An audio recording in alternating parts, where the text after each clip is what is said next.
Bonjour à tous et bienvenue, ici le Linuxien. Aujourd'hui je vais vous présenter un petit utilitaire bien plus attrayant et assez sympathique pour tout utilisateur lambda comme professionnel. Ce logiciel utilitaire est Powerline. Powerline, qu'est-ce que c'est? C'est un utilitaire ou logiciel comme on veut qui va nous transformer notre commande prompt ou terminal selon les utilisateurs. Le terminal, c'est ce qui est affiché actuellement sur notre logiciel, c'est ce qu'on utilise, c'est ce que j'utilise tout le temps dans tous mes tutoriels pour installer mes logiciels. Donc, pour vous présenter Powerline, c'est un utilitaire qui va nous changer notre commande prompt et qui va nous afficher nos dossiers et nous montrer dans quel dossier on est et de manière plus attrayante et plus intuitive. Par exemple, comme vous voyez à l'écran, vous voyez que dans chaque dossier dans lequel je me situe et dans chaque sous-dossier dans lequel je suis, on voit qu'il y a une séparation à chaque sous-dossier. Donc là, dans le disque dur et dans un dossier apparent, on voit des séparations.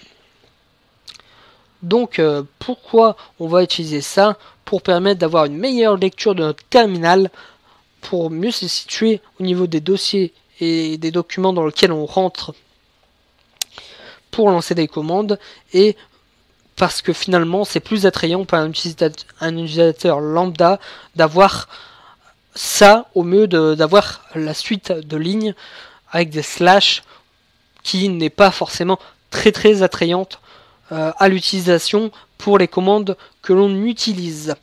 Donc de suite je vais vous montrer comment on installe ce logiciel. Je vous dis à tout de suite, ne bougez pas, on va voir comment on installe Powerline. Donc nous voilà pour la suite de l'installation Powerline. Donc tout de suite on va commencer par installer Git.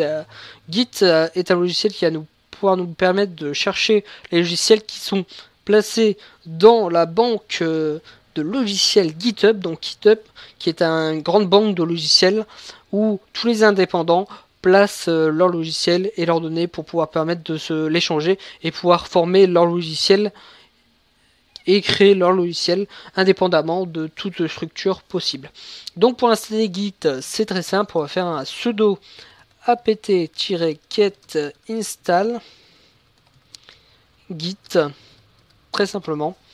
Donc celui-ci est déjà installé sur ma machine. Donc ensuite on va aller chercher à installer le logiciel qui va pouvoir lire le programme qui va être notre programme Powerline, qui a été écrit en Python. Donc on va faire la même chose, la même commande, sauf qu'au mieux de proposer Git, on va lui proposer Python. Et on va mettre une version un peu spéciale car il a été écrit en Python-pip. Donc on va essayer d'installer ceci. La même chose, je l'ai déjà installé sur ma machine. Seul petit détail à vous de faire attention, c'est que la version installée, comme chez moi, il est installé en version 8.1.1. Donc une version pas à jour. Donc il faudra soit chercher sur le net la mise à jour de ce Python pip, soit je peux vous le procurer. Il sera dans le lien dans la description. Et ça sera pour l'instant la dernière mise à jour que j'ai. Si vous regardez, on ne sait jamais, plus d'un an ou deux après, peut-être que la mise à jour qui sera proposée dans la description ne sera plus d'actualité. Donc pour l'instant, on reste sur notre pip, le pip actuel que je vais utiliser, c'est le pip 9.0.1. Donc vous l'aurez téléchargé dans le lien qui se situe dans la description. Donc ensuite, pour l'utiliser, pour le lancer, c'est très simple. On va aller dans téléchargement. Donc CD téléchargement. Donc ensuite, on va faire un sudo python et get python pip. Donc qui va être le fichier qui va vous être proposé en téléchargement. Donc vous le lancez.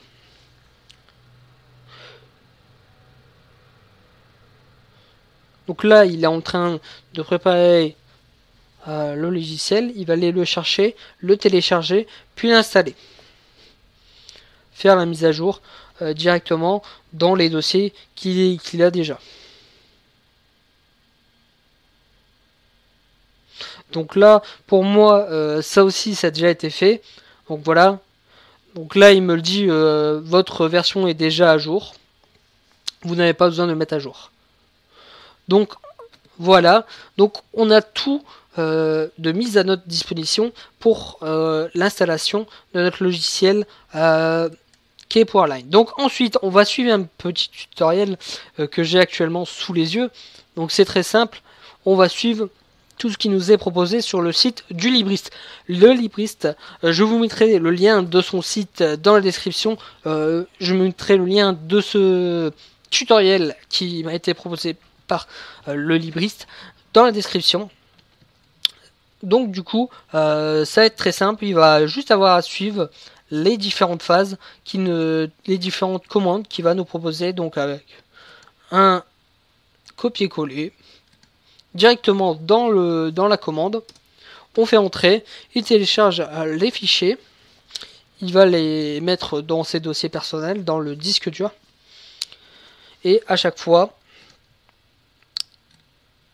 il va les copier-coller au bon endroit, et nous on aura juste à transférer ces dossiers au bon endroit. Il va la première commande récupérer les fichiers, et nous après on va juste les déplacer au bon endroit avec la deuxième commande. Donc vous voyez, pour l'instant c'est une issue très simple. C'est très simple de suivre le tutoriel qui nous est proposé par le Libriste.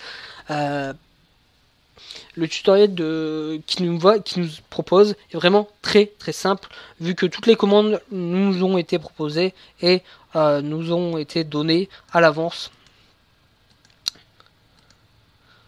Donc voilà, à chaque fois on envoie, on copie-colle dans notre terminal les commandes qu'il nous propose. On vérifie quand même à chaque fois qu'on n'a pas d'erreurs qui sont mis en avant par le logiciel, par le terminal évidemment. Donc tant qu'on voit du bleu, tant qu'on voit pas de rouge, on ne s'alerte pas. Sinon, on fait attention et on repart à la commande au-dessus. Voir si on l'a bien effectué et si on n'a pas fait de faute au niveau de l'écriture, qu'on aurait tapé sur une touche par inadvertance. Donc après, on continue.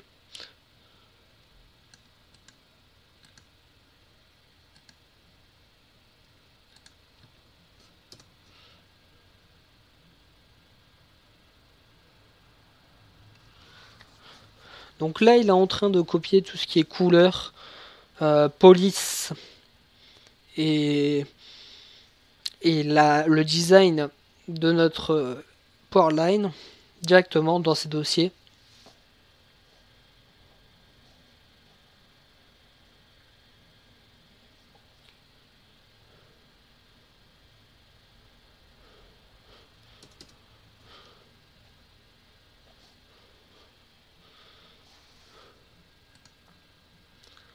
Donc des commandes très simples à effectuer.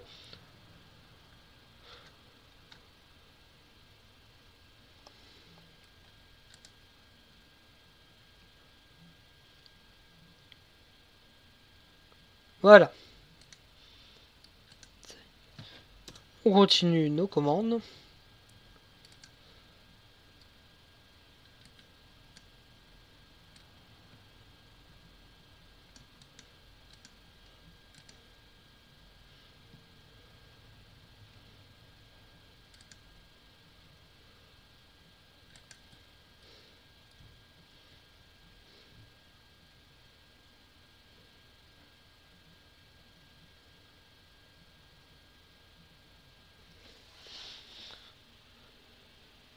Donc comme vous voyez, il va chercher directement sur le site GitHub dans la section préparée pour Powerline les documents que les différents développeurs de Powerline ont créés pour ce logiciel sur Linux. Il va les chercher, il va les mettre il va les copier-coller en quelque sorte dans son disque dur directement pour qu'on puisse y accéder sans souci. Donc pour le coup, c'est un logiciel, si on ne sait pas comment l'installer, il est vraiment compliqué de l'installer.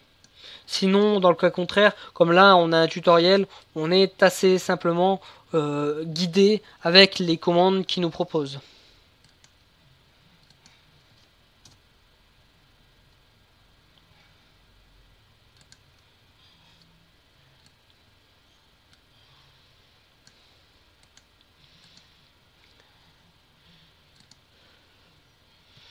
Donc voilà, là il va terminer tout ce qui est les dernières finitions au niveau des polices des couleurs. Il a été chercher plusieurs packs de couleurs et de police qu'il va installer et qu'il va copier-coller dans les dossiers prévus pour le terminal.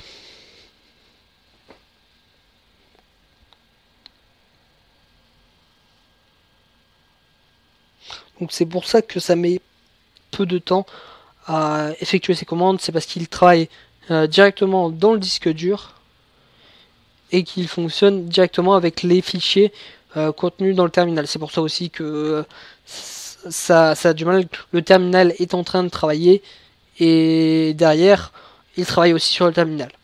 Tout est en rapport avec le terminal, du coup c'est pour ça que ça met un peu de temps à s'afficher et que ça met un peu de temps à travailler. Donc voilà, il copie tous les documents qui a besoin. Voilà. Donc maintenant on va chercher le logiciel en lui-même, Powerline en version shell.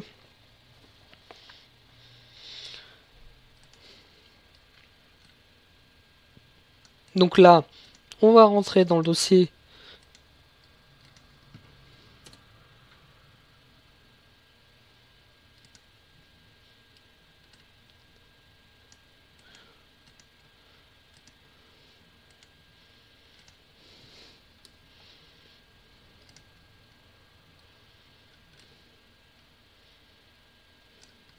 Donc là, vous voyez, c'est la même chose.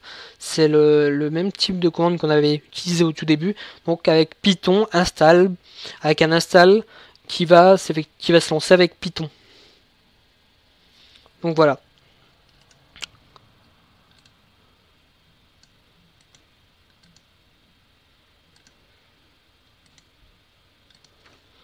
Et là, le dossier dont lequel on est va être envoyé vers les documents de l'utilisateur. Après, on va juste aller modifier notre fichier bashrc, donc le fichier qui concerne justement le terminal. Donc voilà, il nous l'ouvre et notre libriste actuel nous annonce qu'il faut copier ces lignes-là dans le bashrc. Donc on va copier-coller ça. À la fin, tout à la fin. Donc là, après le FI, vous faites entrer, vous collez. Et après, vous pouvez enregistrer et fermer ce document. Donc après, il nous propose aussi, si on va utiliser le SSH, de faire la même chose mais avec le profil. Donc avec le fichier bash-profil. Donc vous ouvrez ce fichier et vous faites la même chose. Tout à la fin du fichier, vous copiez-collez le contenu qui est présent à l'écran dans votre document. Et vous l'enregistrez, vous le fermez pour l'utilisation du SSH. Je ne le fais pas parce que je n'utilise très peu le SSH en utilisation personnelle. Et donc après ça, tout est terminé. Donc là, par exemple, on voit pas de différence, mais il faut fermer son terminal puis le relancer pour voir la différence apparaître. Donc nous voilà avec le nouvel affichage de Powerline. Donc après, si on veut le modifier, il suffit d'aller dans édition, préférence du profil pour notre version Zorin OS. Donc à partir de là, on va utiliser police personnalisée. Et là, on va chercher, comme sur le site nous propose, les codes. Il va nous proposer, comme sur le site, source code pro for Powerline. Donc dessus, on va chercher les polices. Donc là, on peut chercher directement. Donc on va taper Powerline. Et là, on a tout ce qui est en rapport avec Powerline. Toutes les polices qui sont en rapport avec Powerline et qui vont nous permettre d'écrire, de changer un peu la police de Powerline et d'améliorer sa vision dans Powerline, dans le PowerShell, dans le shell actuel. Et vous voyez à l'écran, ça a été modifié et ça semble un peu plus beau. Donc voilà pour ce tutoriel. Je vous mettrai le lien du site du Libriste dans la description pour ne pas rater aucune étape. N'hésitez pas à suivre aussi justement le Libriste et bien d'autres qui sont toujours dans les descriptions. Les liens sont toujours dans les descriptions des sources dont viennent mes tutoriels. N'hésitez pas à aller voir et chercher dans ces sites vos différentes astuces qui peuvent vous être utiles pour l'utilisation de Linux. En tout cas, je vous remercie d'avoir regardé la vidéo et je vous dis à bientôt pour une prochaine vidéo.